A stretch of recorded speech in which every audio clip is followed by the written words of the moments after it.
Hello.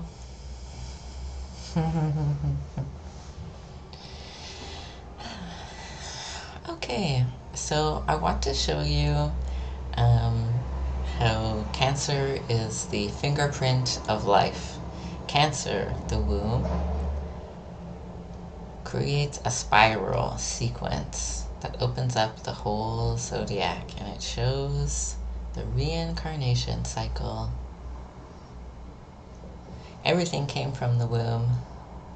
Everything came from the ocean. Everybody came from a mom. And Cancer is the womb, right? So here we have on the outside ring, this is Cancer, and Leo, Virgo, Libra, Scorpio, Sagittarius, Capricorn, Aquarius, and Pisces, and then Aries, Taurus, and Gemini. So the whole outside ring, that is the zodiac. And then the inside ring, this is called the houses, and it's the same pattern as the zodiac. And so Aries is the first sign of the zodiac, and the first house has the same energy as Aries. So Aries initiates, and the first house is the initiation, the sequence. So you count from the first house, second house, third house, going all the way around until you get to Gemini. That's the final, the 12th house. And why it's aligned like this is because if you look at Cancer as the womb, or the month of menstruation cycle, ovulation cycle, fertility cycle for somebody's body, you start here and you go forward all the way around 9 signs or 9 months. You have the sequence of pregnancy. And so this whole area from Cancer going all the way to Pisces is the experience of gestation. So you have Cancer and Leo and Virgo as the first trimester. So Cancer is the womb and the cycle of the womb for that month. And then you have Leo, which represents the heart. And so there's the fetal heartbeat. And then you have Virgo, which, takes apart things and puts it back together in a meticulous way. So Virgo is mitosis and meiosis. And then we have Libra as the 4th house, or the 4th month of pregnancy. And this has a beautiful implication in it in this language. It means decide to become. And it shows the hormonal balance, the harmony that must be reached between the body of the womb and the growing fetus, and the development of the liver. And then we have Scorpio, which is the 5th sign, and that represents the genitals, and very specifically in this language, it represents when a fetus who is growing a womb, when they develop all of the eggs in their own womb. So this is the moment in pregnancy where there are 3 generations together. Let's take a little bit of a closer look at that. And look at grandmother time. So this is a drawing of a woman who is pregnant, and this is a drawing of the 5th month of pregnancy. So during this time, at 5 months of pregnancy, there are currently 3 generations active at the same time. There's the grandmother, and this fetus is the daughter. And then at the 5th month of pregnancy, represented here by Scorpio, that is the eggs. That are millions of eggs that are now growing by the end, have grown and developed by the end of the 5th month of pregnancy. So this moment right here, where the eggs come from, this is the true beginning of life. in a way, in this language. And then we go forward, so we have Sagittarius, this one, as the 6th month of pregnancy. And so Sagittarius represents the muscles and the tendons, and it means things get big, right? And the 6th house is like the 6th sign of the zodiac, Virgo, so it's related to the gut. And so the digestion that is going into the baby grows big, and their muscles start to grow out and fill out.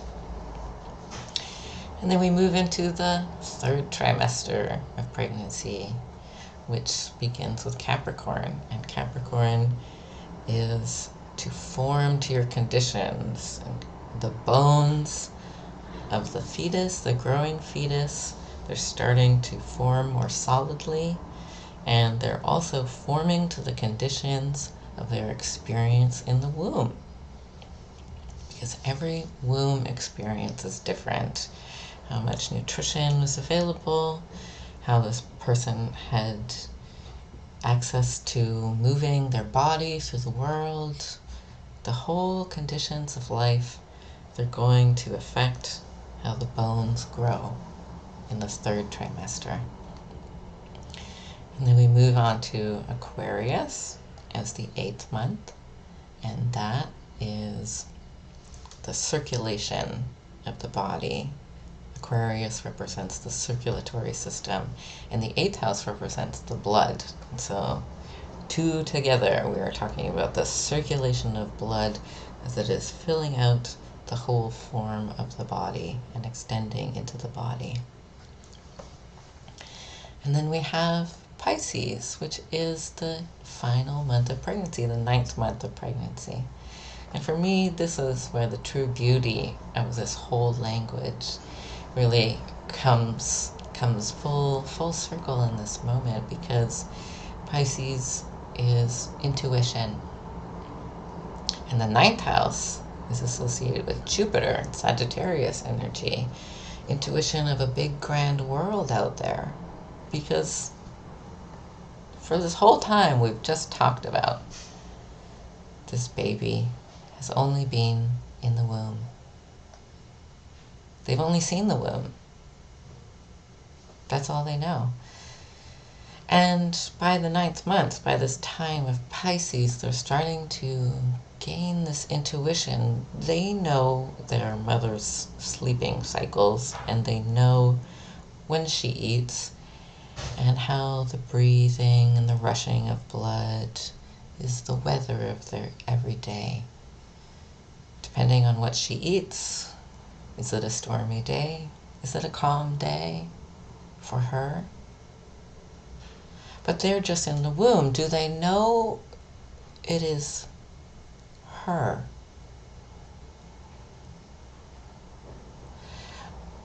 They've only been in the womb up until now, and now they're starting to gain the intuition. Also, sometimes she listens to music, and sometimes there's other people around, people putting hands on her belly. There's something else out there, outside the womb. And then you're born. Aries represents birth and childhood and infancy. It is the moment when you're born, and that suspicion and intuition, that question and curiosity, something else is out there. It's real. You meet your creator. The one who created you. You meet your maker. You meet God. She is real.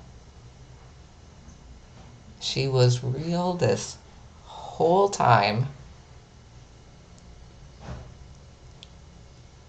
And now she's looking right back at you, offering a breast, guiding you through this moment of the whole world is real now.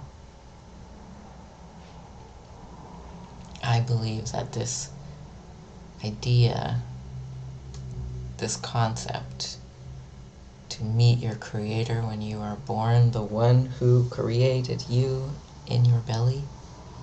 That moment of stunning realization,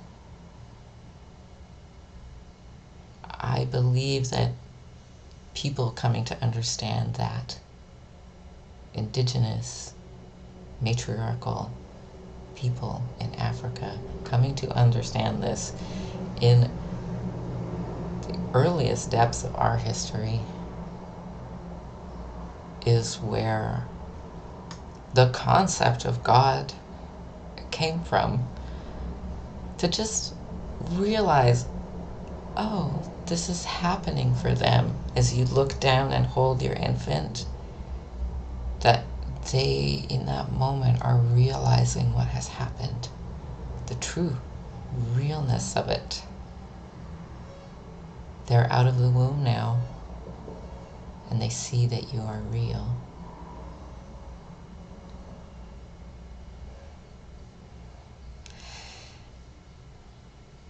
Life meet baby, baby meet life. That's what my mom said when I told her this. So this all for you. This is for you, Mom. So Aries represents infancy and everything that is real and immediate, right? And if you go all the way around the zodiac, it represents a whole human lifespan. So let's look at that.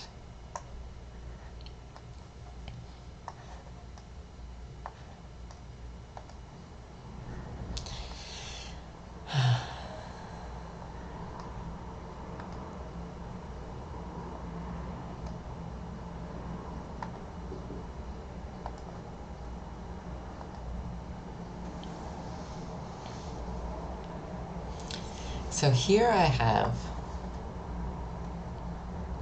the zodiac as the reincarnation cycle. Because once we realize that, life meet baby, baby meet life, there's a responsibility in it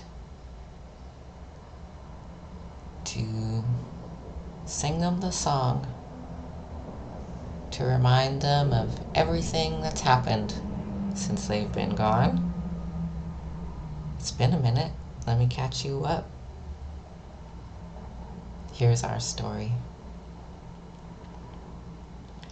And I believe that this is where the zodiac came from, this practice.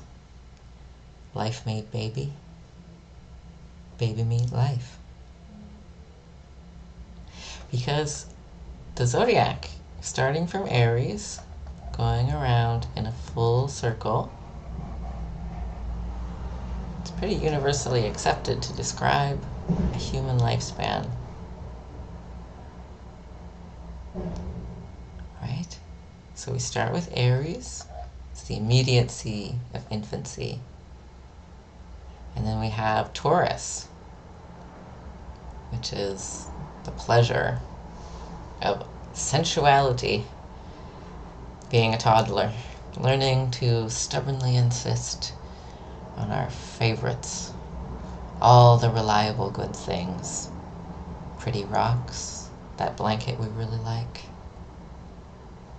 to graze in the garden of the senses and go your own pace, the beauty, beauty, beauty of it.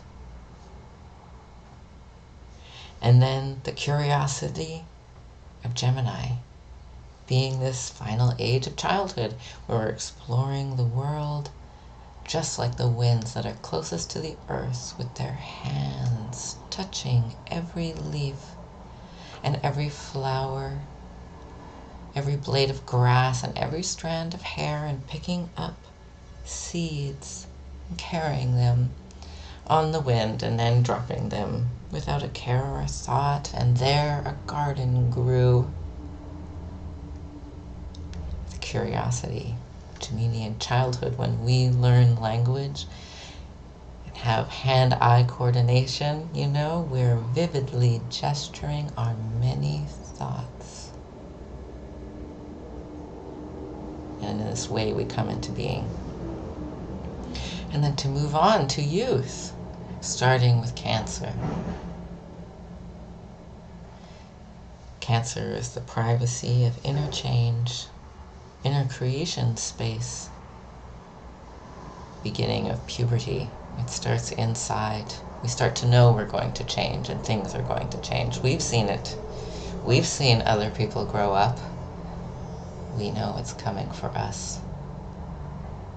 And we start to feel it and pay attention to the world in a different way. Because next, in the middle of youth, we have Leo, which is the dramatic outer changes that come with the youth and with the experience of physical puberty, you know. We have Leo, which is the hair, right? And the second house is like Taurus, and Taurus rules the skin, and so people grow body hair, pubic hair, lots of hair, facial hair. People grow hair during this time in their lives. And we also share of our drama, of our romance, giving in our heart. It's kind of the ages around 12 years old, 12 to 14. Oh, if we're really in it, this is who I am. It's also fascinating. It's the average ages, rules and covers the average ages where the people start menstruation and spermarsh, or the first experience of ejaculation. All the outward, everything. It's us. Here I am. We're fully arrived in our bodies. And then we move on to Virgo, the final phase of youth, which is about 14 till about 20. And then we have to deal with being adults. Now our body does all this stuff, and we have the desire to show our graceful, woven self into the tapestry of time. We see that there is something we could make of ourselves, skills we could acquire, and the way that we learn to present. Is it mucus? Is it makeup? Is it your beard? Is it your clothes? Is it the type of music you want to explore? There's so many different ways that we fashion ourselves into a personhood, along with our other greater responsible Virgo work skills, where you learn to acquire something to fulfill the responsibility of being in the world. Because next is coming Libra and the age of adulthood.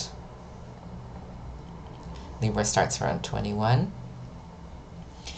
And that's when you begin legal partnerships.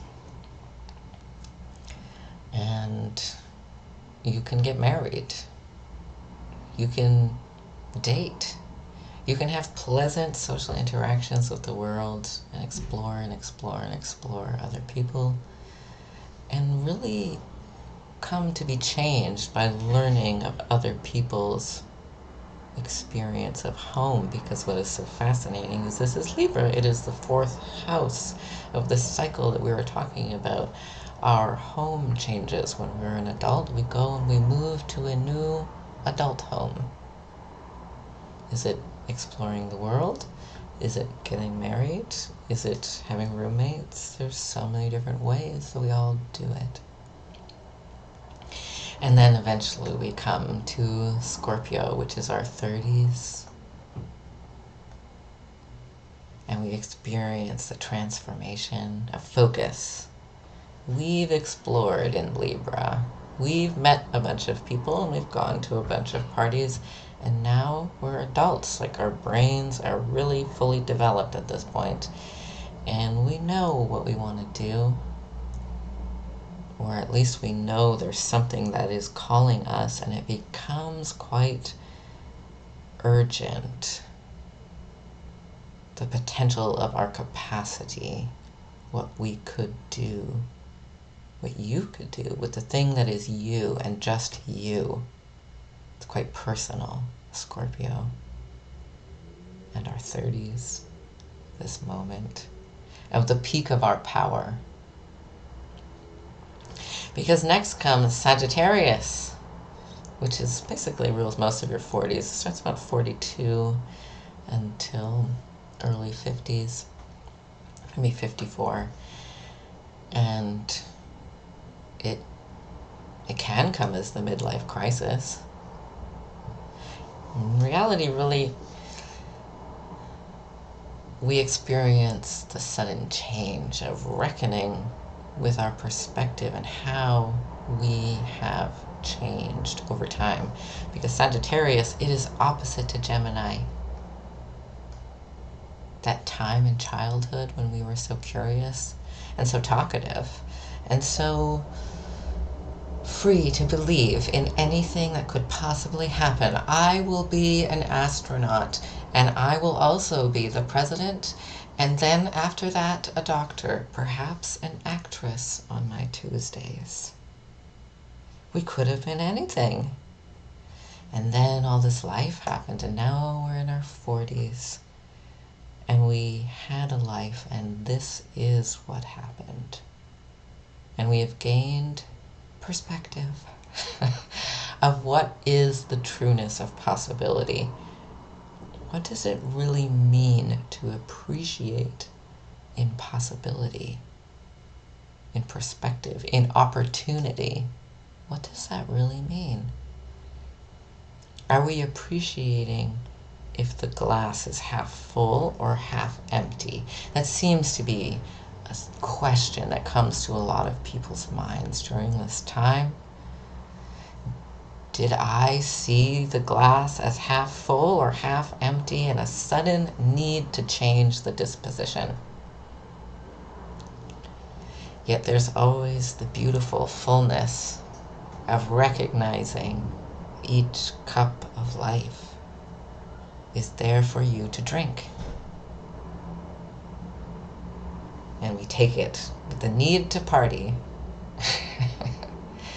Because what comes next is being an elder, Capricorn, Aquarius, and Pisces. Capricorn is the matriarch, the grandmother. She has raised all these babies, and she is known for it. She is known for her works, for her reputation, and she must reckon with everything she has done, because children are living things, living, beautiful, breathing, human people. And they reflect back to you all your choices. They can talk to you directly about what happened and reflect back to you the works of time. And so grandmothers in this time, Capricorn, responsible, knows what to do, they're in charge, because they have learned from the realness, unmatched wisdom of experience. Who else knows of consequences other than them? And in a way, everybody, we all reach that point, understanding what it means to stand at the mountaintop of our success and look at the many generations of our grandchildren, whether they are children and grandchildren upon great-grandchildren, or whether they are the legacy of your works that you have given to the world. The legacy of your works to give to the world, just like we give children, recognizing in their eternal possibility. And that is the responsibility of the matriarch, to hold this responsibility. And it is fascinating that this age also aligns with the menopause. This transit starts around 56. And that's the average age when most people really start menopause. And so from here, from Cancer, all the way to the opposite, it's opposite Capricorn. It is the whole span of the womb being active in our lives. This is really mostly drawing the body of somebody with a womb. The eternal time of it. You have to have several generations of womb before anything else happens. And that's how this language works. Because everybody comes from womb, and in a way, everyone is womb people. Because we'll go to Aquarius. Aquarius is the age of being elders. The most beautiful thing I find about us, the human people, is that you can go anywhere in the world and you will find elders who have learned things, and they're hanging out in public space at an Aquarian humanitarian distance, taking it all in. And they have stories and they have knowledge, broad knowledge of so many things that have happened. They were there many decades ago. There is this other nuance you're not aware of. They hold the history. And so they fill you in. By the way, you didn't know this, but I was there, so here's the story.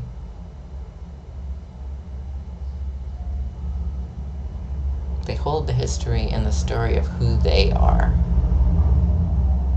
Their life experience, because this is something that becomes so obviously true as we get old and older and maturing like fine wine in our personhood. We start to understand the value of what it means to just be alive and have experience of just being alive. Because this whole language, it is about subjective perspective. And so that means, in a way, everyone is an expert, because you are the expert of you. You are the expert of being alive. And eventually we all come to this place of, well, everyone is the expert of being themselves. And we all do our part to tell our story. Because we all have the same story. We all end up here at Pisces at the end. Whether you grow to be 150 or whether you have a short flashing of a life. We all reach the place of Pisces, which is to cross over and to personify it in this way of someone who has lived for a very long time. It is both the crone and losing oneself in the haze of senility.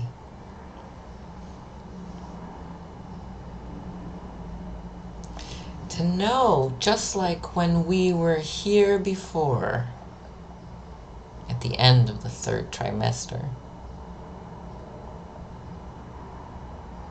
there is something else going on out there.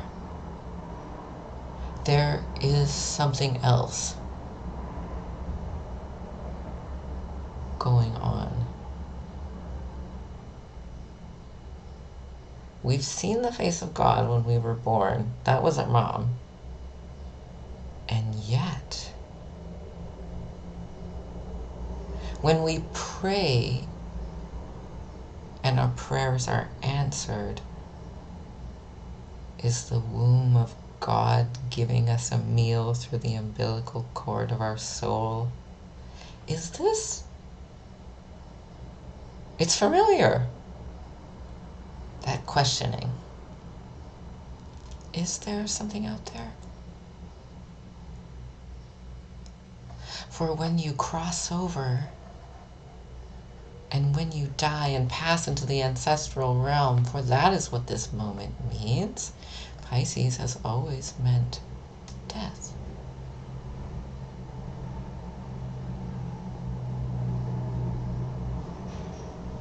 Is it the same? Do you cross over and see, she was real? Mother Earth was real as a living, breathing person this whole time.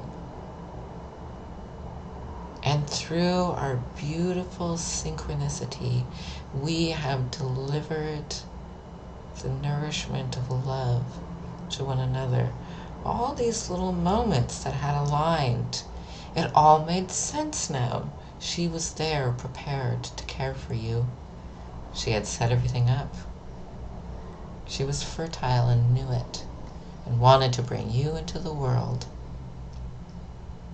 And all that culture, all those moms, all those people who knew, all that art, poems and songs, all those dreams, all at once, it's unavoidably obvious.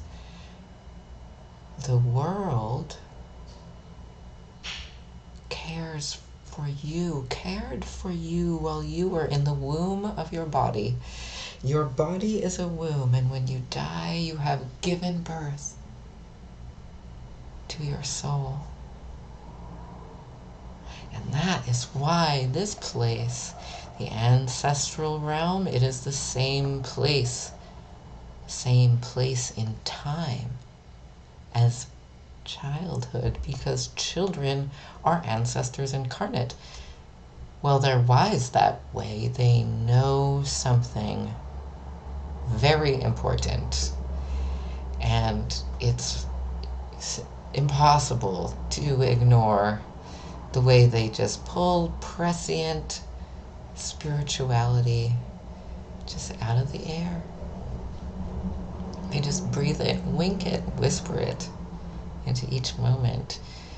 That is, we need love. That's why we're here. We need love. Isn't that nice? Wouldn't it be nice if we just all got along and shared? Like, they know it. They know that.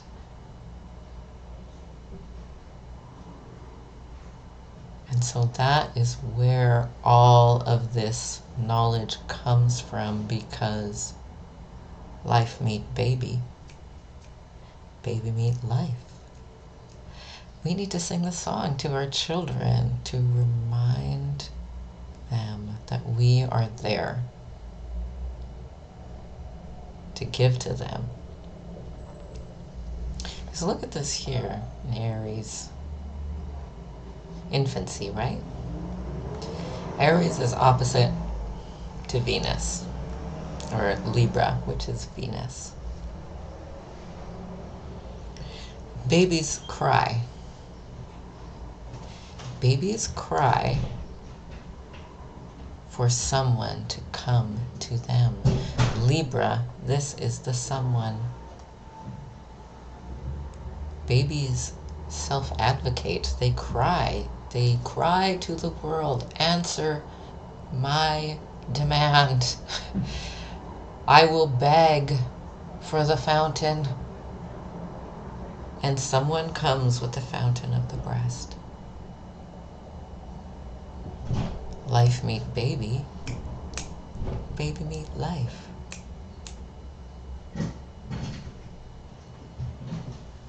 That is the responsibility. That is why we have put so much work into being alive for so long. Everybody's mom, no matter where you go, all over time. That's a lot of work when you really put all of the physical calculation of day-to-day tasks. We've got several 100,000 years under our belt. That's a lot of moms responding when a baby cries. A lot of people doing this, responding when a baby cries. It's our responsibility, the big one.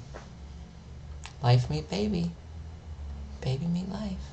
Because we're all gonna go through this big, big, big old cycle of life. And we're all gonna die. And we're all gonna pass over, and we're all gonna have that moment of looking back and realizing she was real. Mother Earth, she was real, and she cared for us with her whole body.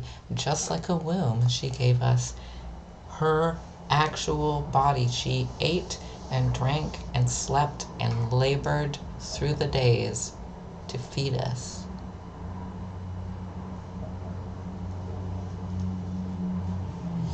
Because once you get to the end of the ancestral realm, I find this to be so beautiful. It is Gemini, the child, the curiosity of knowing, the fullness of what a child knows. They can see through what's being said.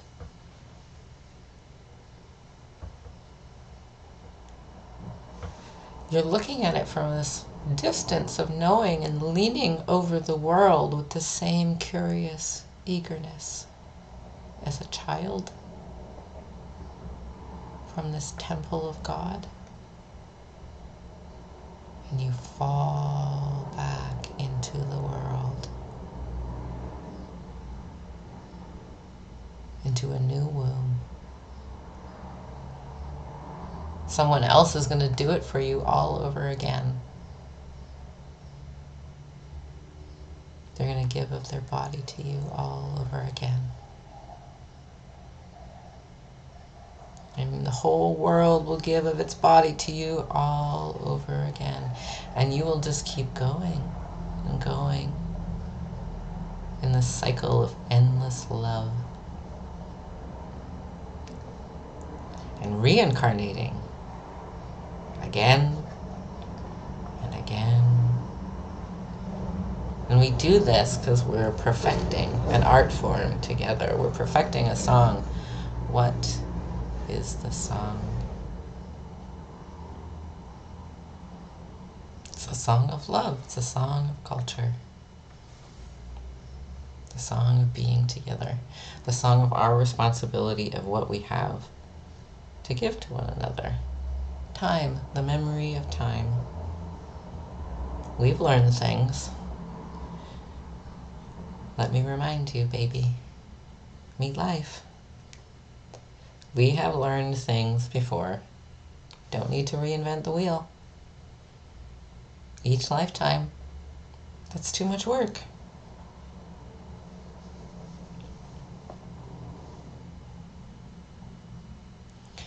I believe that this language,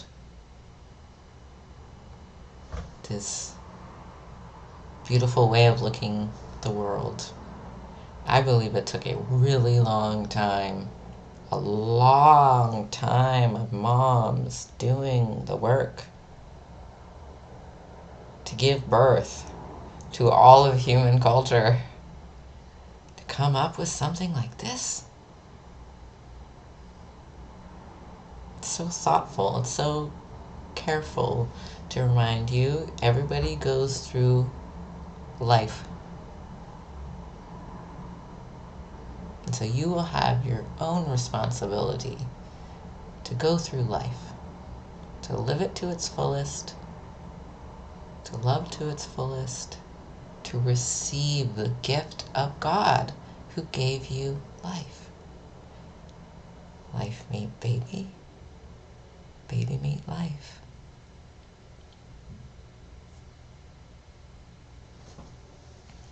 I think that most of the work to do the math, to put this whole language for time together, comes from circular basket weaving. And I believe that this cycle right here that I'm showing you, starting with Cancer, forming that spiral pattern into time, the story of it. I believe that it was all put together using circular basket weaving. And that makes a lot of sense. Like, this is the language of astrology. These are all planet symbols. It would have taken a really long time to figure out how it all works. And then once you figure it out, you got a spiral.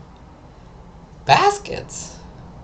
You can just encode the movements of the stars into the basket, and the spiraling basket pattern is the most common basket pattern on the earth. People have been brilliant for a really long time. And I believe that inside of this pattern, this sequence, this language inside of Cancer, if you put it all together, you will have a basket in the shape of a womb made out of music and sound and story and time. So I'm going to show you how it all comes together.